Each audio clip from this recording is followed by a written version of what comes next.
तो hello guys, आज हम एक्सप्लेन करेंगे Sakamoto days season 1 episode 9। Episode की शुरुआत होती है। काशिमा साकामोटो की तरफ देखता है और हंसते हुए कहता है, तुम बस मेरे अटैक से बचने की कोशिश करोगे या लड़ोगे भी। कितने पथेटिक हो तुम। साकामोटो शांत रहता है और जवाब देता है, मेरे दोस्तों को ये लैब बहुत पसंद है। मैं चाहता हूं कि तुम और तुम्हारा क्रू इसे छोड़कर चले जाओ।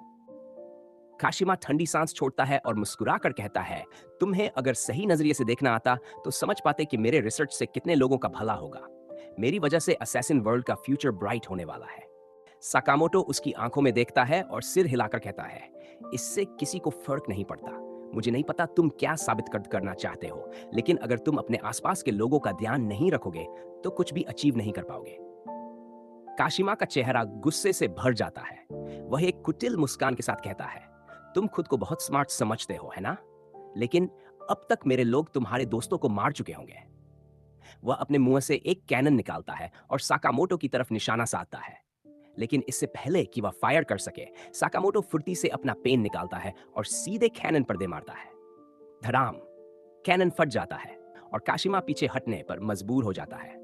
साकामोटो शांत लेकिन तीखे लहजे में कहता है, मेरी फैमिली इतनी कमजोर नहीं है जितना तुम सोचते हो। तुम उन्हें हल्के में ले रहे हो। काशिमा अब समझ जाता है कि साकामोटो सच में कितना खतरनाक है, लेकिन हार मानने के बजाय वह एक कदम आगे बढ़ता है और ठंडी आवाज में कहता है, मुझे वो लोग बिल्कुल भी पसंद नहीं जो मेरे सामने ऊंचा बोलते हैं। साकामोटो हल्की मुस्कान के साथ जवाब देता है, और मुझे वो लोग पसंद नहीं जो जरूरत से ज्यादा बोलते हैं, तुम्हारी तरह। दूसरी तरफ लू और बाकी लोग शिन को ढूंढ रहे होते हैं। तभी हम शिन को देखते हैं जो हिसुके को शुक्रिया कर रहा होता है कि उसकी टाइमिंग बहुत अच्छी है। तभी हम सेबा को देखते हैं जो सोच रहा होता है कि हिसुके से कैसे बचा जाए। तभी हिसुके सेबा पर रिकोशिट शॉट मारता है। इस पर शिन उसकी तारीफ करता है। इस पर हिसुके कहता है कि तुम इस तरह मुझे नहीं बच सकते। तभी सेबा वहां से इनविजिबल होकर भागने लगता है। तब हिसुके कहता है कि तुम मुझसे छुप सकते हो, पर मैं तुम्हारी भागने की आवाज सुन सकता हूं, और वह उस पर कुछ शॉट मार देता है जिससे फ्लोर टूट जाता है। इसके बाद सेबा की आवाज नहीं आती है। अब मैं उसे नहीं सुन पा रहा हूं, वह कहां पर गया? तभी शिन कहता है कि वह तुम्हारे ऊपर है। इसे देखकर हिसुके कहता है कि इस तरह के टारगेट को मैं मिस नहीं कर सकता। पर तभी सेबा एक रॉड जोर से हिसुके की तरफ मारता है जो उसे लग जाती है और वह नीचे गिर जाता है। तब हम देखते हैं कि उस रॉड को सेबा ने गायब कर दिया था। तब सेबा कहता है, तुम्हें क्या लगा कि मेरे पास जादुई शक्तियां हैं? यह सूट है जो इनविजिबल हो सकता है और किसी भी चीज को इनविजिबल कर सकता है। तभी वह हिसुके को मारने के लिए चाकू निकालता है और कहता है, मैं पहले तुझे मारूंगा। पर इतने में हिसुके एक और रिकोशिट शॉट मारता है जो सेबा के बाजू में लग जाती है। सेबा कहता है, तुम्हें तो मेरा पूरा बाजू उखाड़ दिया। तभी वह इसी बाजू से हिसुके पर हमला कर देता है, क्योंकि उसने वह बाजू इनविजिबल किया था, जिससे हिसुके नीचे गिर जाता है और उसकी गोलियां भी नीचे गिरती हैं। तब सेबा उन गोलियों को ग्राउंड फ्लोर में गिरा देता है। सेबा कहता है, मुझे नहीं पता कि लोग दूसरों के लिए अपनी जिंदगी खतरे में क्यों डालते हैं। जिंदगी बहुत आसान होती है बिना दोस्तों के। और वह वहां से इनविजिबल होकर जाने लगता है। इस पर हिसुके कहता है, मेरे दोस्तों ने कहा था कि मैं सबसे अच्छा स्नाइपर हूं, तो मैं उन्हें झूठा साबित नहीं करना चाहता। और वह पिसुके को आवाज लगाता है। पिसुके एक गोली उसके पास फेंक देता है। तब हिसुके उसे गोली को रिलोड कर सेबा को नहीं मारता, परंतु एक दरवाजे में मारता है। सेबा कहता है, तुमसे तो यह शॉट भी मिस हो गया। पर वह डिफ्लेक्ट होकर फायर अलार्म में लग जाती है, जिससे पानी सेबा पर गिरने लगता है। शिन पीछे से आकर एक जोरदार किक सेबा को मारता है जॉर्ज, जिससे वह बेहोश हो जाता है। तब हिसुके कहता है, मैंने परफेक्ट प्लान बनाया था। इस पर शिन कहता है, तुम्हारा दिमाग पढ़ना इतना भी आसान नहीं है। इतने में उनके पीछे एक एक्सप्लोजन होता है। एक्सप्लोजन को सुनकर कशीमा साकामोटो को बताता है, मैंने पहले से ही इंतजाम किया हुआ था कि अगर कोई ऑर्डर मेंबर मेरी लैब को फाइंड कर लेता है तो सारे एविडेंस फैक्ट्री में 20 मिनट में खत्म होने वाले हैं। साकामोटो कहता है, 20 मिनट?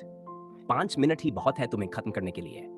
और साकामोटो और कशीमा म्यूजियम के अंडरग्राउंड लड़ रहे हैं, जहां एक रेलवे ट्रैक भी गुजरता है और यहां एक पैसेंजर लाइन भी है।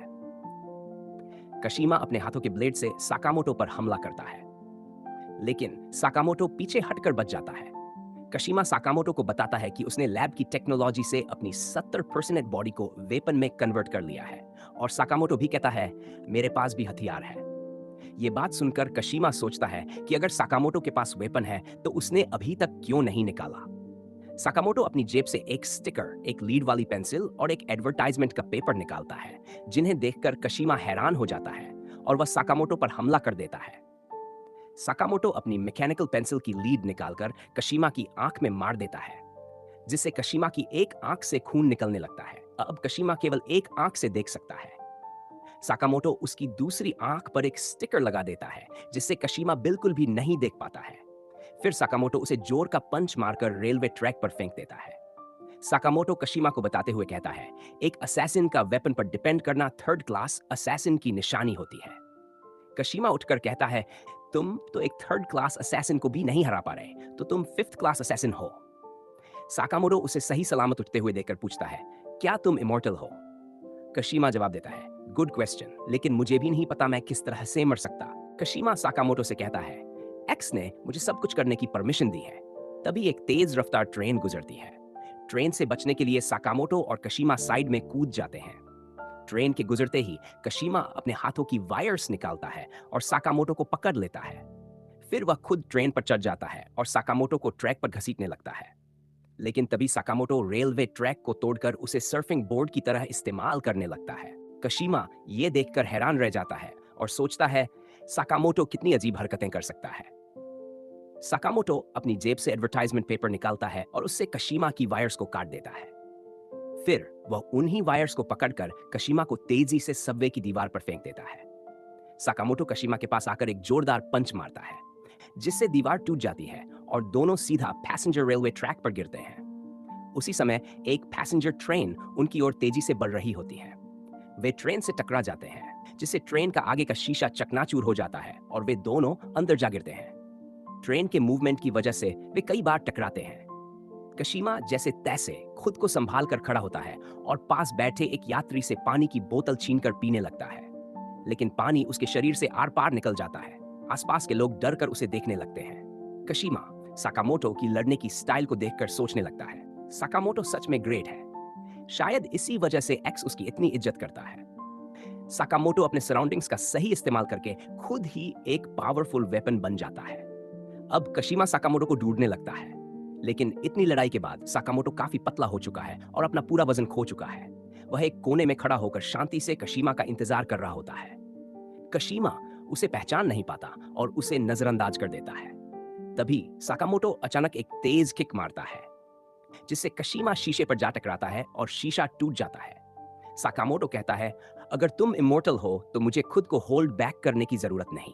फ्लैशबैक, कशीमा ने कुछ लोगों को मारा था, लेकिन वह सोच रहा था, मैंने तो सिर्फ बुरे लोगों को मारा है। मैं तो इंसाफ करना चाहता था, फिर भी ये लोग मुझे इस तरह क्यों देख रहे हैं।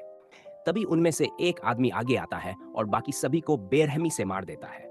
फिर वह कशीमा के पास आता है और कहता है, तुम एक स्पेशल इंसान हो जिसने अपने हाथ गंदे किए हैं। इस दुनिया को चलाने के लिए अपने हाथ गंदे करना जरूरी है।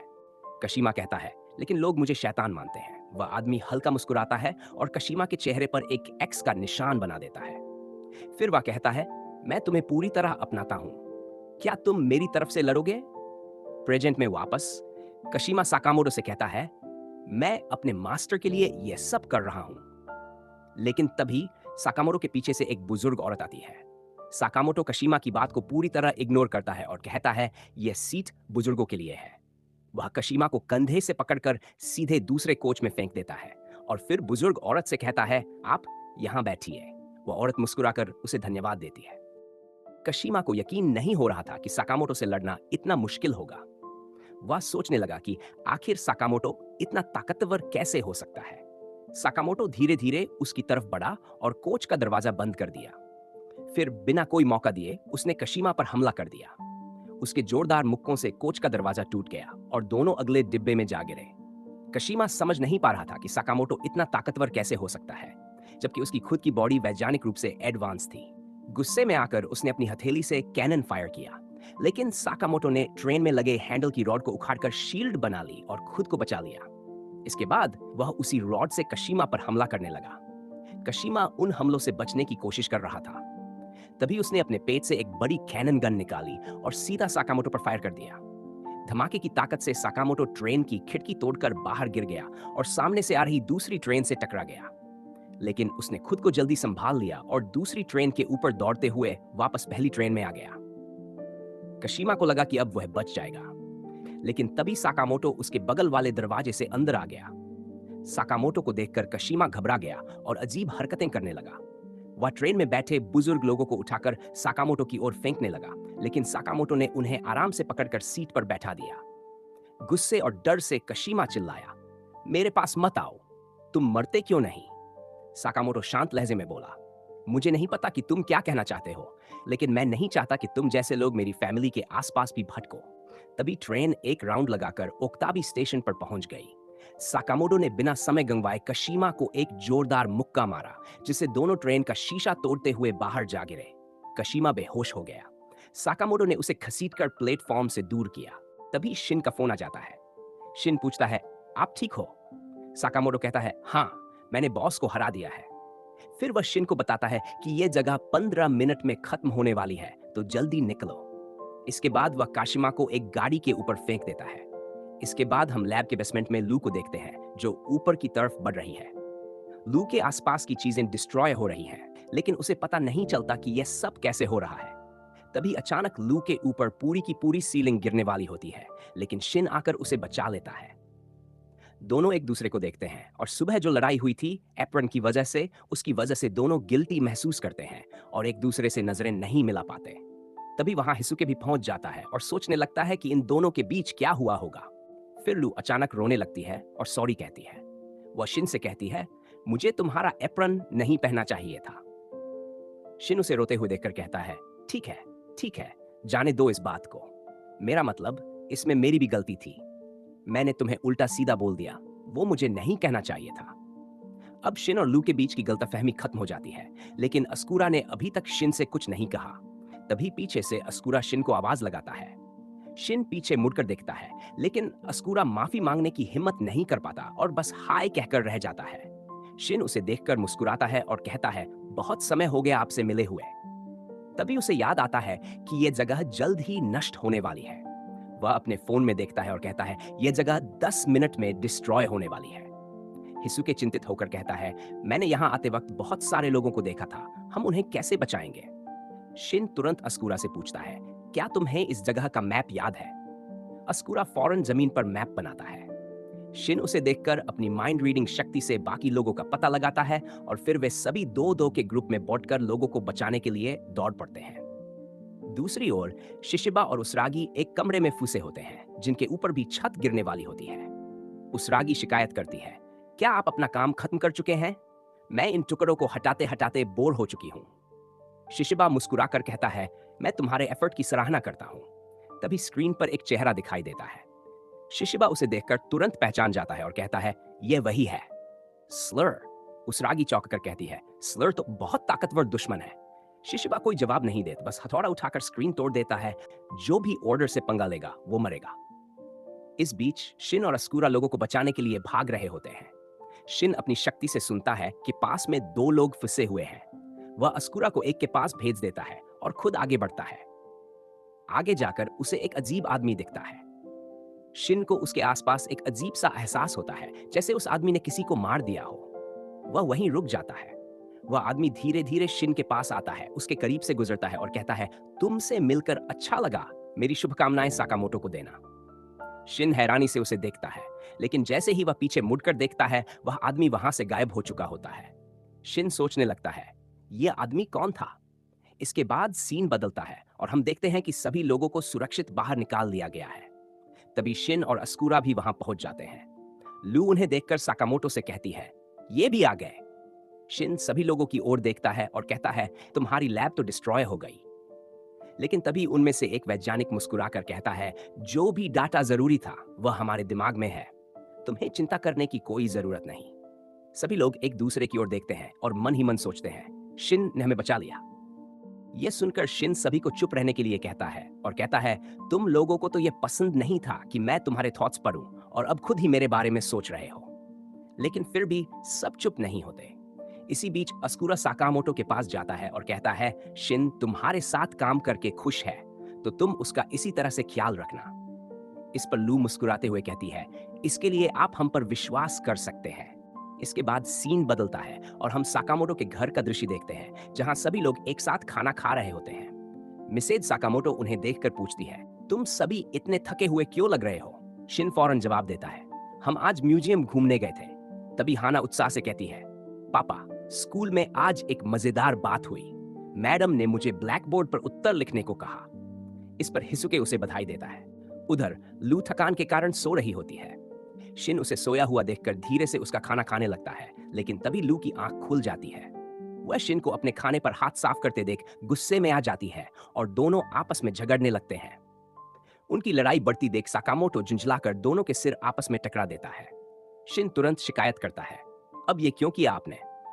साकामोटो हल्की मुस्कान के साथ जवाब देता है, क्योंकि तुम अपनी गलतियों से कभी नहीं सीखते। और इसी के साथ यह एपिसोड खत्म हो जाता है।